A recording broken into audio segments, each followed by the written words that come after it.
नमस्कार। राधे राधे, जय श्री कृष्ण। आप सबको श्री कृष्ण जन्माष्टमी की बहुत बहुत शुभकामनाएं। मैंने काफ़ी समय बाद में लाई गई हूँ और इससे अच्छा अवसर कुछ हो नहीं सकता था। तो आज हम कुछ श्री कृष्ण पर चर्चा करेंगे और मैं अपनी ये पुस्तक है मेरी भाव प्रेम के, इससे कुछ गीत सुनाऊंगी, गीत प्रस्तुत करूंगी। और कृष्ण जीवन जीने के लिए क्या हमें सीख देते हैं, उनकी मुस्कान क्या कहती है, हम उस पर भी बात करेंगे। तो जैसे आप सब जुड़ते जाते हैं हम चर्चा को आगे बढ़ाएंगे। तो अभी मैं सबसे पहले एक गीत प्रस्तुत करूंगी मेरी पुस्तक भाव प्रेम के से। ये मैं अपने हर लाइव में करती हूँ, शुरुआत ही इसी से करती हूँ, पहले गीत प्रस्तुत करती हूँ। और क्योंकि आज श्री कृष्ण का जन्म दिवस है तो मैंने जो उनके ऊपर उनके बाल्यावस्था पे जो मैंने गीत लिखे हैं, जिनमें वात्सल्य है, माता की ममता है, जो भी उनकी कुछ बचपन की जो बहुत छोटेपन में जो कुछ उन्होंने जो घटनाएं घटी थी उससे रिलेटेड जो गीत मैंने लिखे हैं ना, वो मैं सुनाऊंगी। तो अभी मैं सुनाती हूँ माखन चोरी पर लिखा हुआ जो गीत मैंने लिखा है वो मैं प्रस्तुत करूंगी। रे मैया सुन साची बोलूं, रे मैया सुन साची बोलूं, माखन ना की चोरी रे, रे मैया सुन साची बोलूं, माखन ना की चोरी रे, ग्वालन झूठ कहे रे मैया, माखन रखे तिजोरी रे, रे मैया सुन साची बोलूं, मुख मोरे माखन लपटाई, मिल सारी बात बनाई है, मैं भोला लैला तेरा मैया, सब झूठी बैर लगाई है, रे मैया सुन साची बोलूं, कल बंसी इन्हें सुनाई, प्रतिशोध करें ग्वालनिया रे, मन ही मन परिहास करे हैं, मोह छेड़ खिले मन कलियां रे, रे मैया सुन साची बोलूं, माखन ना की चोरी रे, ग्वालन झूठ कहे रे मैया, माखन रखे तिजोरी रे, रे मैया सुन साची बोलूं। मैंने ऐसे काफ़ी कई सारे गीत लिखे हुए हैं मेरी इस पुस्तक में, तो मैं वो बीच बीच में सुनाती रहूँगी और थोड़ा सा बीच बीच में हम चर्चा भी करते रहें, क्योंकि अगर हम कृष्ण के अनुयायी हैं तो उनके बारे में हमें बात करनी ही चाहिए। जैसा कि मैंने बोला कि मैं उनकी मुस्कान पर बात करूँगी कि वो कैसे हमेशा सदैव मुस्कुराते रहते हैं, तो वो मुस्कान हमें क्या सिखाती, वो क्या कहना चाहती है, वो हमें जानना अति आवश्यक है। क्योंकि हम कहते हैं कि हम उनके दिखाए मार्ग पर चल रहे हैं या उनके अनुयायी हैं, हम उनसे प्रेम करते हैं, उनसे हम जुड़े हुए हैं, पर क्या सच में हम वो अपना पाते हैं जीवन में, ये जानना अति आवश्यक है। क्योंकि मैंने देखा है कि ऐसा कहने वाले बहुत सारे लोगों को मैंने देखा है कि जो सदैव उनके मुख पर उदासीनता रहती है, या वो अपने जीवन में किसी न किसी कारण से वो बोलते हैं कि मैं दुखी हूँ, मेरे जीवन में ये कमी है। तो वो हमें जानना अति आवश्यक है कि कृष्ण क्या कहते हैं, सच में क्या कहते हैं। कि आप उनके अगर अनुयायी हैं तो उसे जानना, उसे आप समझिए, आप समझ के ही उनको सही से अपना सकेंगे। तब आप कह सकेंगे कि हम कृष्ण के अनुयायी हैं, उनके दिखाए मार्ग पर हम चलते हैं या उनसे हम प्रेम करते हैं। आप जिससे प्रेम करते हैं तो आप उसे पूरी तरह से अपनाते हैं। तो अगर आप कृष्ण को प्रेम करते हैं तो उनको अपनाना ही होगा, उनके सिद्धांतों को, उनकी कई बातों को। तो जैसे कि क्या होता है कि जो हमारी मुस्कान है, हमारी प्रसन्नता है, ये सब कुछ हमारे मस्तिष्क से होकर हमें मिलता है। क्योंकि मस्तिष्क जो है वो, अगर हम रसायन की भाषा में बात करें, विज्ञान की भाषा में बात करें, तो मस्तिष्क जो हमारा है वो एक तरह का रसायन जनरेट करता है, जिससे कि हमें खुशी का एहसास होता है, प्रसन्नता लगती है, हमें मन शांत होता है। तो वो क्या होता है कि मस्तिष्क हमारा बना इसलिए है कि वो समस्याओं का हल कर सके। तो जब भी कुछ समस्या ऐसी होती है हमारे जीवन में जिसका हम हल कर सकते हैं, मतलब कि हमारा मन उसको विचार करेगा कि जब हम दुखी हैं किसी कारण से या फ्रस्ट्रेटेड है, कुछ जो भी है, तो उसमें मेरा मस्तिष्क विचार करेगा कि समस्या क्या है और उस समस्या का हल क्या है, वो हल ढूंढने का प्रयास करेगा। और अगर समस्या सच में है, मतलब वो प्रैक्टिकल रूप में उपस्थित है, तो उसका हल अवश्य होगा। कोई समस्या ऐसी नहीं बनी इस संसार में जिसका हल ना हो, तो उसका हल अवश्य होगा। और अगर हल है तो वो हल निकल आएगा। और हल निकलते ही हमारा चित्त शांत हो जाता है। जैसे कि हम किसी परीक्षा को देने जाते हैं, और परीक्षा जब हम देते हैं, हमारा परिणाम जब आता है, हम उसमें पास होते हैं अच्छे नंबरों से, ये हल है उसका। तो हमारा चित्त क्या होता है, प्रसन्न हो जाता है। हमारा जो मस्तिष्क है वो अच्छे केमिकल बनाता है, वो केमिकल बनाता है, क्योंकि समस्या का हल हो चुका है। तो हम प्रसन्न हो जाते हैं, बहुत खुशी अनुभव होती है, मन को शांति मिलती है। लेकिन क्या होता है कि एक तरह से जो ये अधिकतर क्या है, बहुत सारे लोग ऐसे हैं कि उनके जीवन में उन्होंने समस्या को मान रखा है। जब समस्या है नहीं और आप समस्या को मान रखे हैं, आप कहते हैं कि ऐसी समस्या जिस समस्या का हल नहीं है, अगर ऐसा कुछ आपको महसूस होता है, क्योंकि हल हो सकता है, हो सकता है दरवाजा बाहर से खुले या फिर वो अंदर से खुले। आप अगर हर तरह से हल ढूंढते हैं और हल नहीं मिलता, इसका मतलब समस्या आपने मान रखी है, और जो आपने मान रखी है वो हल नहीं होगी। और अगर ऐसी समस्या है तो इसका मतलब वो आपकी खुद की बनाई हुई परेशानी है। अगर उसका हल नहीं है, इसका मतलब आपने उसको मान रखा है। इसके लिए आपको अपने विचार बदलने होंगे। आप अपने विचार बदले, जिसको आपने माना है कि ये समस्या है, वो समस्या है ही नहीं, वो आपसे रिलेटेड ही नहीं है, वो आपसे रिलेट ही नहीं करती है। और अगर आप ये विचार हटा दें, जैसे कृष्ण कहते हैं कि जो हो रहा है वो अच्छा है, जो हो चुका वो भी अच्छा है, और जो आगे होगा वो भी अच्छा होगा।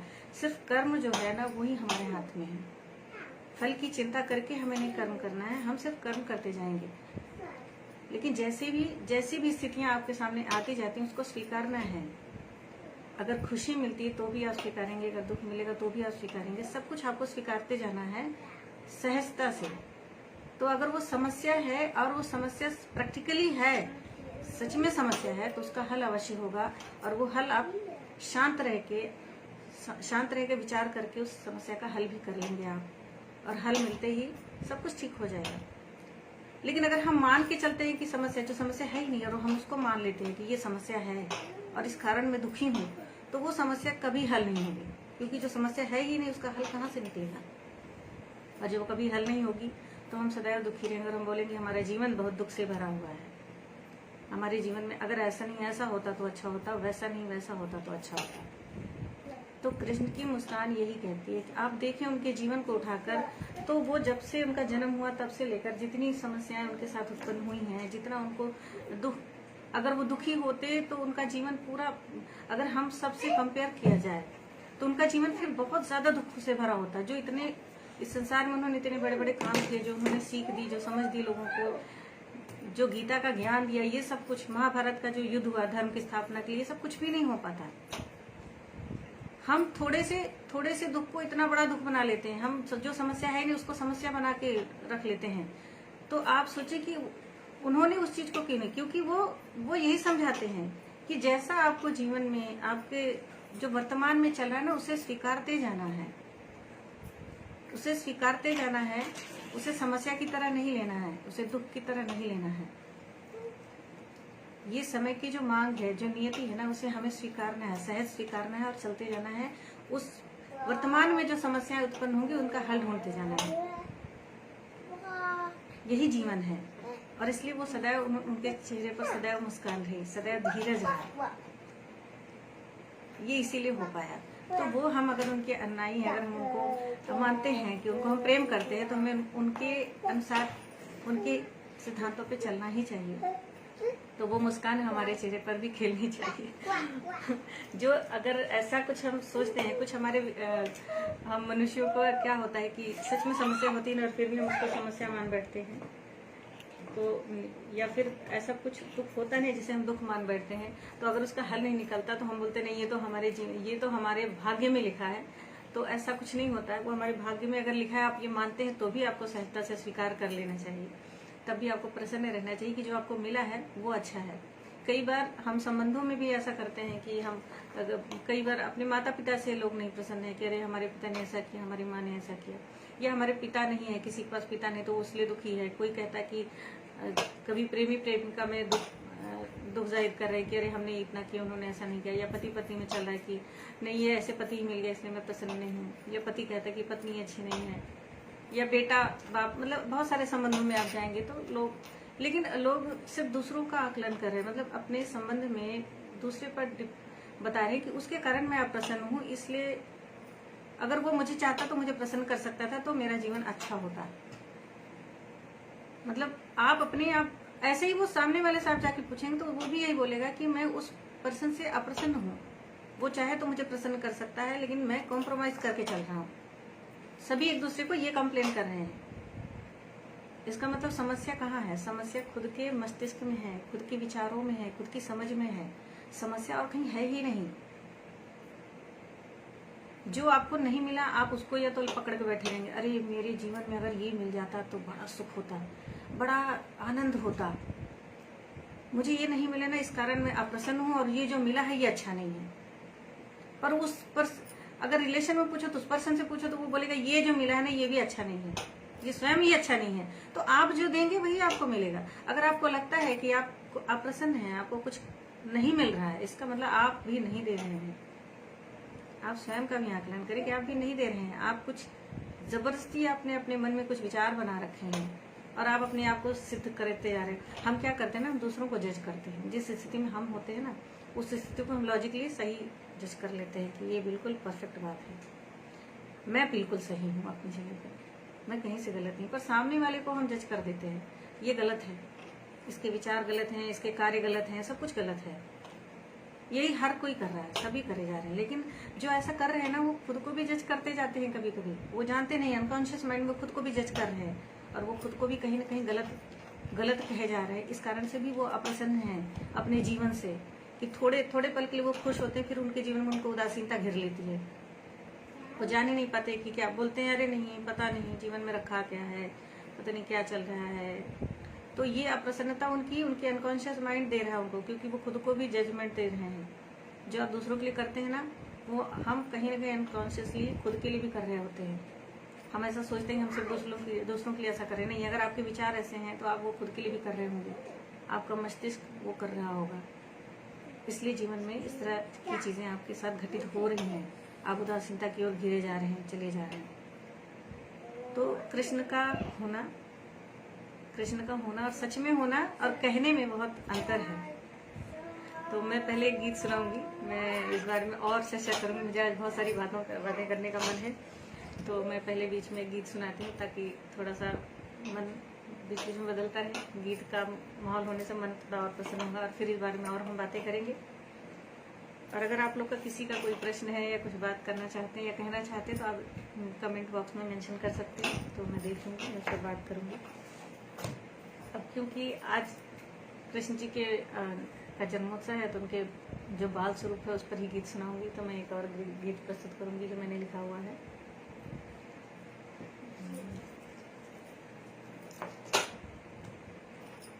ये गीत है, इसमें कुछ ऐसी सी घटना है, जैसे कि जब कृष्ण पूछते यशोदा मैया से कि मैं काला क्यों हूँ, तो उस पर ये गीत लिखा गया कि मैया कैसे उनको समझाती है कि तुम काले क्यों हो। हे लल्ला अनमोल रतन तू, हीरे सा है हृदय तेरा। हे लल्ला अनमोल रतन तू, हीरे सा है हृदय तेरा।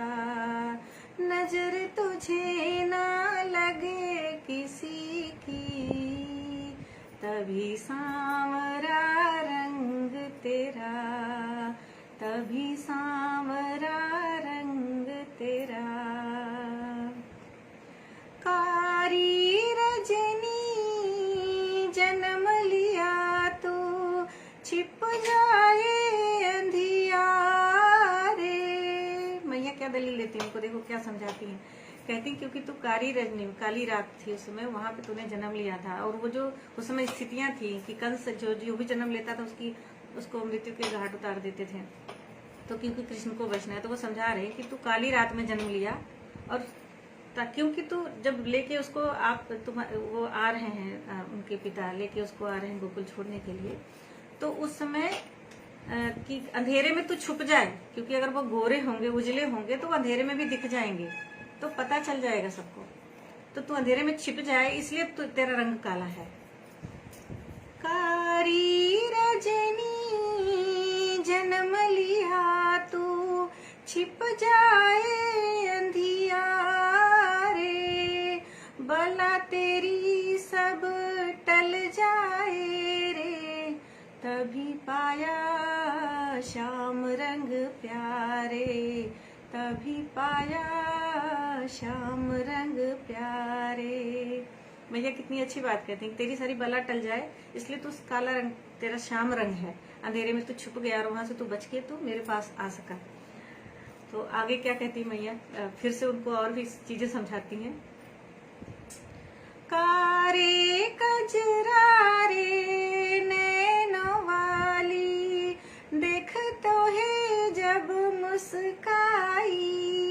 अब इसमें राधा की बात करती हैं कि राधा जी के कारे कजरारे नैन है, और वो जब तुमको देख के मुस्कुराती है इस कारण से तुम काले हो गए, उसकी छाया पड़ गई। कारे कजरारे नैनों वाली, देख तो है जब मुस्काई, जादू ऐसा डाल दिया रे, रंग श्याम तो है इठलाई, रंग श्याम तो है इठलाई।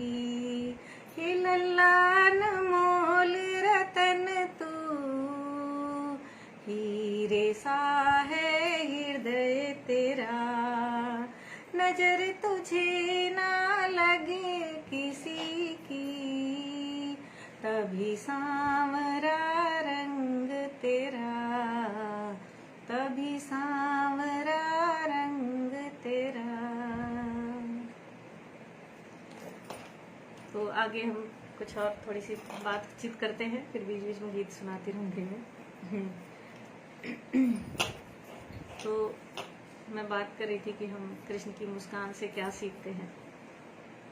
तो हम यही सीखना चाहिए कि हम वर्तमान में जिए, और जो सच में समस्या है उसको ही समस्या माने, ताकि हम उसका हल निकाल सकें, और तभी हम प्रसन्न रह सकते हैं, तभी हमारा चित्त शांत रह सकता है। जैसे गणित के सवाल होते हैं, तो अगर वो सच में सवाल सही से बने हैं तो उसका हल अवश्य होगा। और कई बार ऐसा भी होता है कि हम हल गलत तरीके से ढूंढ रहे होते हैं। जैसे मैंने कहा कि हो सकता है कि दरवाजा बाहर से खुलता हो या फिर भीतर से खुलता हो, दोनों चीजें हो सकती हैं। तो अगर आप प्रयास कर रहे हैं और दरवाजा नहीं खुल रहा है, अगर हल नहीं मिल रहा है, तो आप उसका तरीका आप दूसरा अपना कर देखें, शांत होकर शांत मन से सोचें और उसका तरीका कुछ और निकालने का प्रयास करें, शायद हल निकल आए। और अगर हल नहीं निकलता है तो उस समस्या को समस्या ही नहीं मानना है, ये आपके द्वारा बनाया गया एक भ्रम है, और उसको मिटा देना है अपने मन से कि कोई समस्या है ही नहीं। समस्या को समस्या मानना नहीं है, अगर उसका हल नहीं है तो वो समस्या नहीं हो सकती है। समस्या अगर है तो वो हल अवश्य होगा। तो बहुत सारे लोग हैं कि वो उन्होंने समस्या बना रखी है जबरदस्ती, इस कारण से वो उसका हल, क्योंकि उन्हें समझ में आता है कि इसका हल नहीं है, तो वो बोलते हैं कि अरे मेरे जीवन में तो ऐसी समस्या जिसका हल नहीं है, इस कारण मैं दुखी हूँ, मेरा जीवन व्यर्थ है। तो ये जीवन नहीं व्यर्थ है। सच बात ये है कि उन्होंने उस समस्या को समस्या मान रखा जो समस्या है ही नहीं। अगर ऐसा कुछ है तो आपको उसे खत्म करना चाहिए अपने भीतर से, अपने मस्तिष्क से, अपने जीवन से। जिसका हल नहीं है इसका अर्थ है कि उसकी वो समस्या ही नहीं है। वरना जो आपको मिल रहा है आप उसे स्वीकारते जाएं। स्वीकारना ही सबसे पहला धर्म है जो आपको प्रसन्नता देगा, जो आपको जीवन में शांति देगा। आप अस्वीकार में ही अशांति है। जब आप अस्वीकारते हैं तब आप बोलते हैं ये समस्या है और इसका हल नहीं है। अस्वीकार में वो समस्या बन जाती है और ऐसी समस्या बनती है जिसका हल नहीं होता है। तब आप बोलने लगते हल नहीं, और ईश्वर ने ऐसी कोई समस्या नहीं बनाई जिसका कोई हल नहीं है। ऐसी कोई समस्या नहीं बनी है। हाँ, ये है कि जो नियति है उसको स्वीकारना है। जैसे कृष्ण के जीवन में ऐसा होता रहा, जब उनका जन्म हुआ ऐसी स्थितियों में हुआ कि उनको अपनी माता पिता को छोड़कर आना पड़ा। जब वो बड़े हुए फिर उनको गोकुल को त्यागना पड़ा, वहां से जाना पड़ा, राधा जी को छोड़ना पड़ा, उनकी वहां पे जो सखियां सबको छोड़कर, अपने माता पिता जो जिन्होंने पाला है उनको छोड़कर जाना पड़ा। तो ये समस्या नहीं है। उन्होंने अगर इसको समस्या माना होता तो वो सदैव दुखी रहते। ये समस्या नहीं है, ये नियति है, ये समय की मांग है। तो उसे उन्होंने स्वीकारा। स्वीकार के साथ समस्या जैसा शब्द नहीं रह जाता है, और ये स्वीकारना आवश्यक है, क्योंकि जो समय की मांग है उसे आपको करना ही होगा। ऐसा तो नहीं रहा कि वो राधा जी के वियोग में उन्होंने विवाह नहीं किया, या फिर उन्होंने अपनी पत्नियों के साथ वो प्रसन्न नहीं रहे, या उनको उन्होंने प्रसन्न नहीं रखा। नहीं, उनको भी उन्होंने प्रेम दिया, उनके प्रेम को स्वीकार किया। आगे भी उन्होंने, राधा जी का भी विवाह हुआ, तो सबने अपने जीवन में जैसी चीजें नहीं उसको स्वीकारते गए। ऐसा नहीं कि आप उन चीजों को जिनका अभाव हो गया आपके जीवन में, आप उसको पकड़ कर बैठे रहे। और आपने इसलिए, अगर वो ऐसा, जैसे आज के समय में बहुत सारे लोग ऐसा करते हैं कि अगर हमारा प्रेम हमसे छूट गया तो हम आगे किसी को प्रेम ही नहीं देंगे। ऐसा ये तो सबसे गलत चीज है, जो आपके जीवन में ही गलत क्रिएट हो गया। आपने इसको समस्या बना लिया, ऐसी समस्या बनाई जिसका हल नहीं है। और जब आप किसी को प्रेम नहीं दे सकते तो आपको प्रेम कैसे मिल सकता है? तब आप ये ब्लेम भी नहीं कर सकते कि आपके पार्टनर ने आपको प्रेम नहीं दिया। नहीं, क्योंकि आपने उसको नहीं दिया। आपने पहले से ही अपने अंदर बंद कर रखा है आपने अपने आप को कि मैंने देना ही नहीं है, और जब आप दोगे नहीं तो वो मिलेगा नहीं। तो प्रेम का अर्थ ये नहीं होता कि सिर्फ प्रेमी प्रेमिका ने प्रेम कर लिया, या ऐसा नहीं है। प्रेम तो एक भाव है जो सबके लिए होता है, हर संबंध में होता है। माता पिता है, बच्चे और माता पिता में है, और प्रेमी प्रेमिका, पति पत्नी में, या फिर मित्रों में, सखियों में, या फिर और बहुत सारे रिश्तों में होता है। यहाँ पेड़ पौधों से भी प्रेम करते हैं, प्रकृति से प्रेम करते हैं, किसी हम जानवर को पाले तो उसे प्रेम करते हैं। प्रेम तो एक भाव है जो सदैव रहना चाहिए और सबके लिए रहना चाहिए। वो एक समान इसलिए होता है क्योंकि अगर आपके अंदर वो प्रेम देने का भाव है, प्रेम आपके भीतर है, तो आप उतना ही गहरा प्रेम सबको दे सकेंगे, उतना ही गहरा प्रेम दे सकेंगे, और सबके प्रेम को स्वीकार भी कर सकेंगे। प्रेम सिर्फ एक भाव है जो आपके हृदय में होता है। ये नहीं होता है कि ये किसी के लिए है, किसी के लिए नहीं है, या फिर ये सिर्फ प्रेमी प्रेमिका के लिए है, या फिर मेरा प्रेम केवल यहाँ फिक्स है और मैं और को नहीं दूंगा। अगर ऐसी कोई बात होती है इसका मतलब आप प्रेमी है ही नहीं, आपके अंदर प्रेम है ही नहीं। ये प्रेम तो भावना ऐसी है जो सबके लिए एक समान है। ये एक भावना है। जैसे घर में अगर एक गृहिणी है, वो भोजन पकाती है तो सबको भोजन देगी। ऐसा नहीं कि वो बोलेगी भोजन मैंने केवल अपने बच्चे के लिए पकाया और मेरे बच्चे ने अगर नहीं खाया तो मैं किसी को नहीं खाने दूंगी, इस घर में और कोई इस भोजन को ले नहीं सकता है। ऐसा नहीं है। या फिर मैंने ये भोजन बनाने का विचार ही केवल अपने बच्चे के लिए किया है, उसके लिए ही इसमें उसके स्वाद का चीज बनाया। नहीं, वो सबको एक समान प्रेम करती ना, सबके लिए एक समान सोचती है। तो उसी तरह ये चीजें भी जीवन में भी लागू होती हैं। जब आपके अंदर प्रेम की भावना है तो आप सबको प्रेम करेंगे, सबको एक समान प्रेम देंगे, सबको उसी गहराई से प्रेम करेंगे, और सबके प्रेम को स्वीकार भी करेंगे।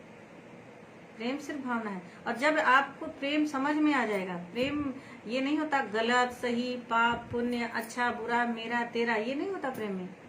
अगर आपने ये तर्क और कुतर्क में अपने आप को डाल लिया तो आप सही से प्रेम न समझ पाएंगे, ना आप कर पाएंगे, ना आप दे पाएंगे, ना स्वीकार पाएंगे। और तब आपके जीवन में नकारात्मकता का होना आवश्यक है। और जब नकारात्मकता का ये आपको लगता है कि आप ऐसा नहीं कर रहे हैं, आप अपने जीवन में कहाँ ऐसा कर रहे हैं, आप तो ये चीजें कहीं और से सोच रहे हैं। नहीं, आपका अनकॉन्शियस माइंड सीरियसली वो आपके लिए ये चीज सोचता है, और वो आपके जीवन में नकारात्मकता को उत्पन्न करता है।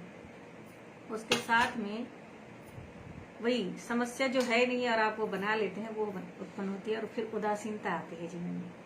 आप चाहकर भी प्रसन्न नहीं रह पाते हैं। आप 2 पल प्रसन्न रहेंगे, फिर आप प्रसन्न नहीं रहेंगे, आप प्रसन्न नहीं रह पाते। उदासीनता का जन्म होने लगता है जीवन में, क्योंकि जजमेंट आना शुरू हो जाता है।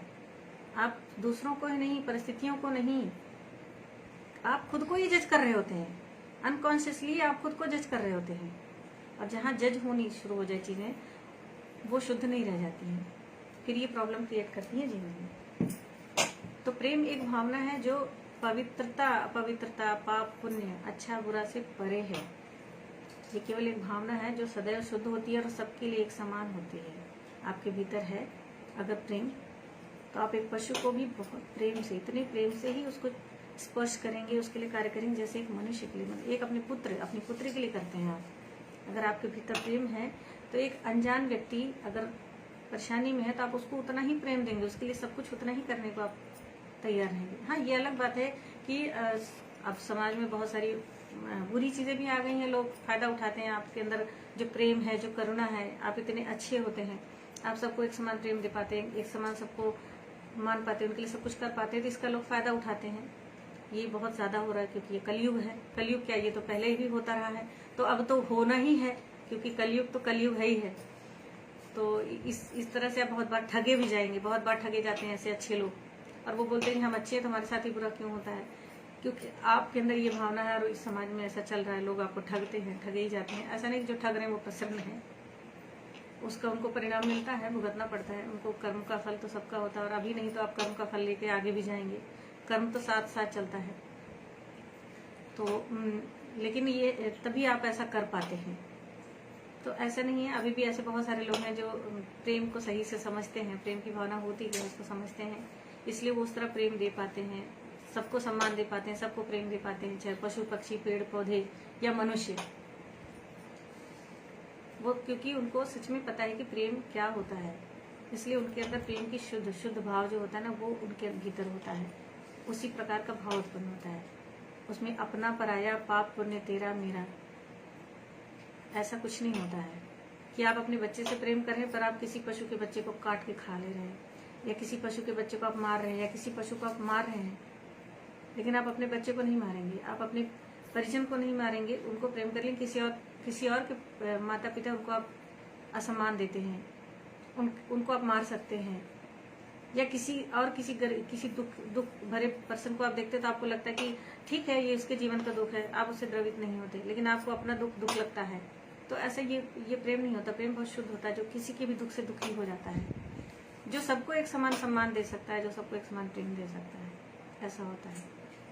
तो चलिए मैं गीत सुनाती हूँ। बोल मैं काफी बोली जा रही हूँ, तो पता नहीं बीच बीच में गीत सुना से थोड़ा सा माहौल बदल जाता है, तो मैं गीत सुनाऊंगी, उसके बाद फिर हम आगे बात करेंगे।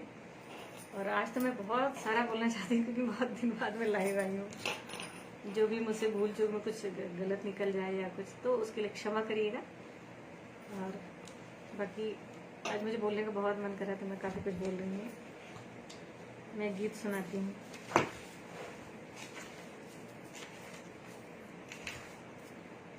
चलिए मैं ये मेरा बहुत पसंदीदा गीत है, मैं सुनाती हूँ। मैंने कृष्ण पर लिखा हुआ है।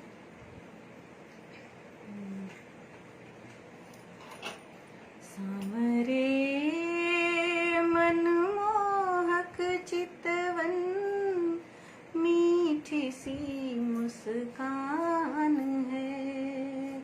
सामरे मनमोहक चितवन, मीठी सी मुस्कान है। वारी वारी जाऊं मैं तो दे दो तुझ पर प्राण रे। सांवरे मनमोहक चितवन, मीठी सी मुस्कान है। आकर्षित करे मोर पंखरी, उस पर मीठी तान रे। आकर्षित करे मोर पंखरी, उस पर मीठी तान रे। पाँव रुके ना रोके से भी, टूटे हर अभिमान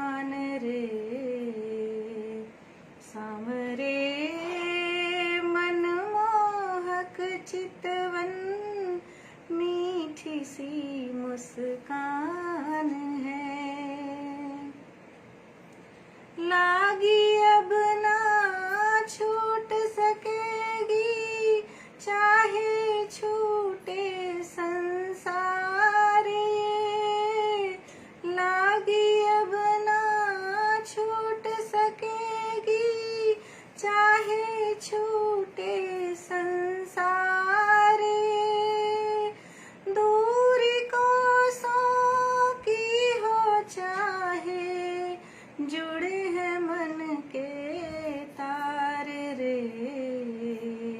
सांवरे मनमोहक चितवन, मीठी सी मुस्कान है, मीठी सी मुस्कान है।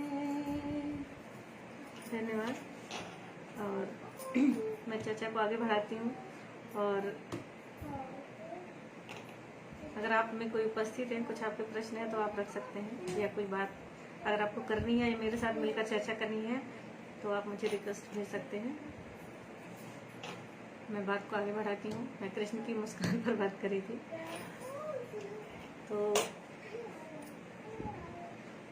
तो कृष्ण की मुस्कान इसलिए सदैव खिली रही क्योंकि वो वर्तमान में जैसा भी वर्तमान में चलता जाता है उसे आप स्वीकारते जाते हैं।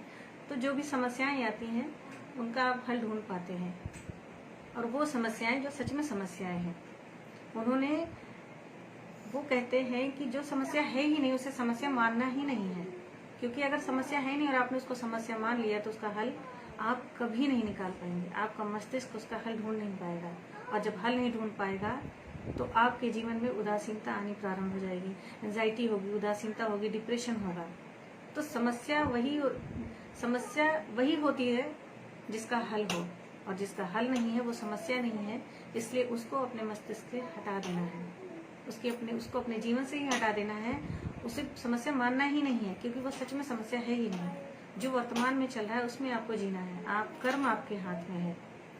आप फल की चिंता भी करके नहीं चलना है, लेकिन हाँ, जो समस्याएं आती जाएंगी उसको शांत मन से आपका उसको हल ढूंढना है। हल ढूंढेंगे तो हल अवश्य मिलेगा, और अगर हल नहीं मिलता है तो उसको वहीं से ही अपने जीवन से हटा देना है। उस बात को सोचना ही नहीं है, उसे समस्या मानना ही नहीं है।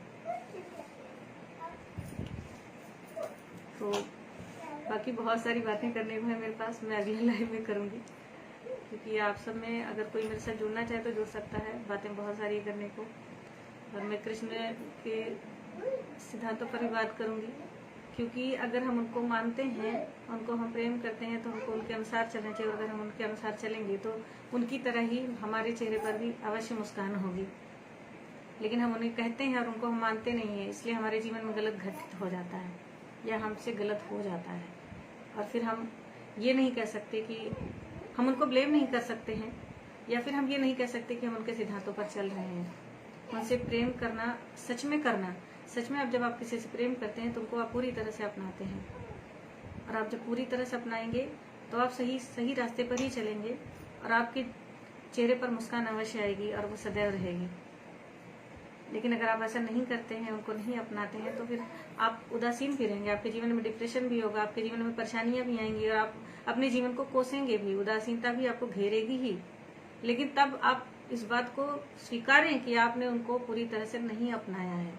इसका मतलब आप सिर्फ कह रहे हैं, लेकिन आप चल अपने मन के मुताबिक रहे हैं। आपने उनको अपने जीवन में उतारा ही नहीं है। आप अपने विचारों से ही चले जा रहे हैं। सिर्फ आप कहने में कह रहे हैं कि हम कृष्ण के हैं, हम कृष्ण के हैं, लेकिन आप नहीं चले उनके अनुसार। और जब आप उनके अनुसार नहीं, अपने अनुसार चलते हैं, तो जो भी जीवन में घटित हो रहा है उसके जिम्मेदार भी आप स्वयं होते हैं। अगर आपके चेहरे पर मुस्कान नहीं है, आपके जीवन में उदासीनता है या डिप्रेशन है, किसी तरह की भी एंजाइटी है, इसका मतलब आपने कृष्ण के समझाए मार्ग पर आप नहीं चले हैं। आप वो नहीं समझ पा रहे हैं, उसको नहीं अपना पा रहे हैं। आपके खुद के अनुसार आपने अपने आप को बना रखा है, अपने जीवन को समझ रखा है। तो आपको अपना आकलन करना अति आवश्यक है। आप देखें, आकलन करें कि कहाँ पर रह गई गलती, कहाँ पर क्या हो गया, क्या छूट रहा है जो मैं उनको नहीं अपना पा रहा हूँ। उनको अपना पाना तो बहुत कठिन कार्य है, हम सभी पूरी तरह से नहीं अपना सकते। पर अगर हम उनको, अगर ऐसा हो रहा है, इसका मतलब हम पूरी तरह से चूक रहे हैं, कहीं ना कहीं पूरी तरह से इसका मतलब चूक जा रहे हैं। हमें समझना आवश्यक है, बैठकर खुद का आकलन करना, खुद को समझना आवश्यक है कि चूक कहाँ हो रही है। कहीं ना कहीं तो चूक अवश्य हो रही है, और उस चूक को अगर हम पकड़ लेंगे तो वही समस्या होंगी जिनका हल होगा। और जिनका हल नहीं होता, ऐसी समस्या हम मानेंगे नहीं। क्योंकि वो समस्या हो ही नहीं सकती जिसका हल नहीं होता है। तो आप सब मेरे साथ जुड़े, मुझे बहुत अच्छा लगा। आज काफ़ी टाइम बाद मैं आई हूँ, तो मुझे बोलकर बहुत अच्छा लग रहा है, मुझे बोलना बहुत अच्छा लगता है। हाँ, कुछ अगर भूल चूक से गलत निकल गया होगा तो उसके लिए क्षमा चाहेंगे। और हम फिर से बैठेंगे साथ में, आप सब हमारे साथ जुड़िए। अच्छा लगेगा कि हम मिलकर बातें करेंगे, इससे हम सभी को जीवन को सीखने को मिलेगा, कुछ समझने को मिलेगा। जब तक हम साथ बैठते नहीं, कुछ चर्चा नहीं करते, या हम पढ़ते नहीं, या किसी को सुनते नहीं, तो हम जीवन में बहुत कुछ नहीं समझ सकते। और हम साथ बैठकर ही सब कुछ समझ सकते हैं, कुछ नया सीख सकते हैं। जहाँ पर हम खुद भी गलत होते हैं उसे हम समझ सकते हैं, उस चीज़ को ठीक कर सकते हैं, और किसी और को भी हम कुछ समझा सकते हैं। तो जीवन में बहुत कुछ पाया जा सकता है अगर हम साथ बैठकर चर्चा करें, बहुत सारी बातें समझें और बुझें। तो आप सबको कृष्ण जन्माष्टमी की बहुत बहुत शुभकामनाएं एक बार फिर से, और आप सबको मेरे साथ जुड़ने के लिए बहुत बहुत धन्यवाद। हम फिर जुड़ते रहेंगे, ऐसे साथ बैठकर चर्चा करते रहेंगे। मेरे एक गीत और सुनाऊंगी और उसके बाद हम इस लाइव को एंड करेंगे। मैं ये गीत सुनाऊंगी। जब मैं वृंदावन गई थी तो मैंने जब वहाँ के बिहारी जी का दर्शन किया था, तो उसके बाद जब मैं लौट कर आई थी ना, तो मैंने वो लिखा था, मेरे इसमें मन के भाव क्या है, वो मैंने इसमें प्रस्तुत किया। तो वो गीत सुनाऊंगी मैं।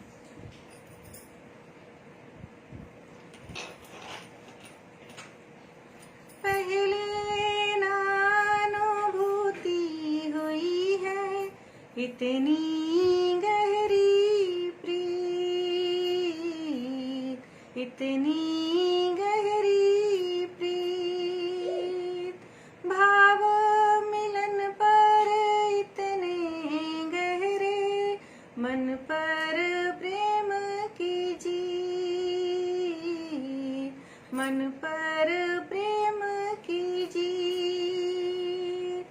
पहले नानुभूति हुई है इतनी गहरी प्रीत, अब ना उबर सकूंगी कबहूँ तुम्हारे प्रेम के सागर से, तुम्हारे प्रेम के सागर से। एक एक बूंद को तरसूं मोहन तुम्हारे नैन के गागर से, तुम्हारे नैन के गागर से। पहले नानुभूति हुई है इतनी गहरी प्रीत, इतनी गहरी प्रीत, भाव मिलन पर इतने गहरे, मन पर प्रेम की जीत, मन पर प्रेम की जीत। धन्यवाद आप सबका। राधे राधे, जय श्री कृष्ण। और मैं लाइव को एंड करती हूँ, और मैं आप लोग को एक आवश्यक सूचना देना चाहती हूँ। मैं बताना चाहती हूँ कि ये तो आप लोग को पहले से पता है कि मेरी पुस्तक भाव प्रेम की है। ये मेरी पहली पुस्तक है जो प्रकाशित हुई। इसमें 138 गीत है और ये अमेज़न पर उपलब्ध है। और मेरी एक और पुस्तक आने वाली है, तो जैसे ही वो आएगी मैं आप सबको सूचित जरूर करूंगी, और आप लोग उसको भी अवश्य पढ़िएगा। वो गीत, उसमें गद्य पद्य दोनों हैं, तो वो इससे अलग है, बहुत अलग हटके है। तो पढ़कर ज़रूर बताइएगा कि इसमें आपको क्या पसंद आया, क्या नहीं आया। और मैं आप सबको सूचित जरूर करूंगी। जल्द ही मेरी पुस्तक आने वाली है, प्रकाशित होने वाली है। जैसे होती मैं आप सबको जरूर सूचित करूंगी। तो आप सबका धन्यवाद मेरे साथ जुड़ने के लिए। राधे राधे, जय श्री कृष्ण।